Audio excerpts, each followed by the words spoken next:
ದಿನಾಂಕ 4/6/2025 ಬೆಳಿಗ್ಗೆ 8:45 ಗಂಟೆಗೆ ಮಂಗಳೂರು ನಗರದ ಪೊಲೀಸ್ ಕಮಿಷನರೇಟ್ ವ್ಯಾಪ್ತಿಯ ಉಳ್ಳಾಲ ಪೊಲೀಸ್ ಠಾಣಾ ಸರಹದ್ದಿನ ದೇರಳಕಟ್ಟೆ ನಾಟಿಕಲ್ ರೋಡ್ನ ಕನಚೂರು ಆಸ್ಪತ್ರೆಗೆ ಅನಾಮಧೇಯ ವ್ಯಕ್ತಿಯು ಕರೆ ಮಾಡಿ ಆಸ್ಪತ್ರೆಗೆ ಬಾಂಬ್ ಇರಿಸಲಾಗಿದೆ.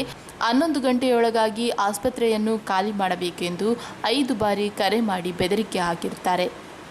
ಈ ಬೆದರಿಕೆಯ ಬಗ್ಗೆ ದೂರು ಬಂದ ಮೇರೆಗೆ 25ರಿಂದ 30 ಜನ ಪೊಲೀಸ್ ಅಧಿಕಾರಿ ಹಾಗೂ ಸಿಬ್ಬಂದಿಯವರು ಬಾಂಬ್ ನಿಷ್ಕ್ರಿಯ ತಂಡ ಹಾಗೂ ಶ್ವಾನದಳ ತಂಡದೊಂದಿಗೆ ಆಸ್ಪತ್ರೆಯ ಸಂಪೂರ್ಣ ಕಟ್ಟಡ, ಆಸ್ಪತ್ರೆಯ ವಾಹನ ಪಾರ್ಕಿಂಗ್ ಸ್ಥಳ ಹಾಗೂ ಆಸ್ಪತ್ರೆಯ ಸುತ್ತಮುತ್ತಲಿನ ಪರಿಸರವನ್ನು ನಿರಂತರವಾಗಿ 10 ಗಂಟೆಗಳ ಕಾಲ ಪರಿಶೀಲಿಸಿದಾಗ ಯಾವುದೇ ರೀತಿಯ ಬಾಂಬ್ ಪತ್ತೆಯಾಗಿರುವುದಿಲ್ಲ.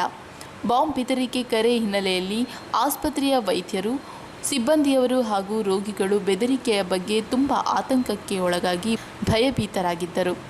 ಪಿರಿಯಾದಿ ಪಿಜಿ ವಿದ್ಯಾರ್ಥಿನಿ ಡಾಕ್ಟರ್ ಶ್ರೀಮತಿ ಚಲಸಾನಿ ಮೋನಿಕಾ ಚೌಧರಿ ಈ ಬಗ್ಗೆ ಉಳ್ಳಾಲ ಪೊಲೀಸ್ ಠಾಣೆಯಲ್ಲಿ ಫೋನ್ ಕರೆ ಬಗ್ಗೆ ದೂರು ನೀಡಿದ ಮೇರೆಗೆ ಕಲಂ 352(2), 352(4) BNS 2023ರಂತೆ ಪ್ರಕರಣ ದಾಖಲಾಗಿ ತನಿಖೆ ಕೈಗೊಂಡಿರುತ್ತದೆ.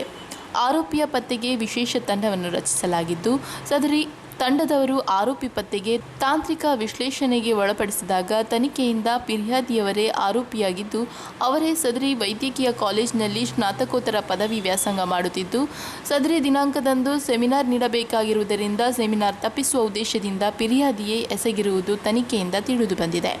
ಆರೋಪಿಯನ್ನು ದಿನಾಂಕ 7/6/2025ರಂದು ದಸ್ತಗಿರಿ ಮಾಡಿ ಅವರ ಹೇಳಿಕೆ ಮೇಲೆ ಅವರ ಬಾಬ್ತು ಮೊಬೈಲ್ ವಶಕ್ಕೆ ಪಡೆದಿದ್ದು ತನಿಖೆ ಮುಂದುವರೆದಿದೆ.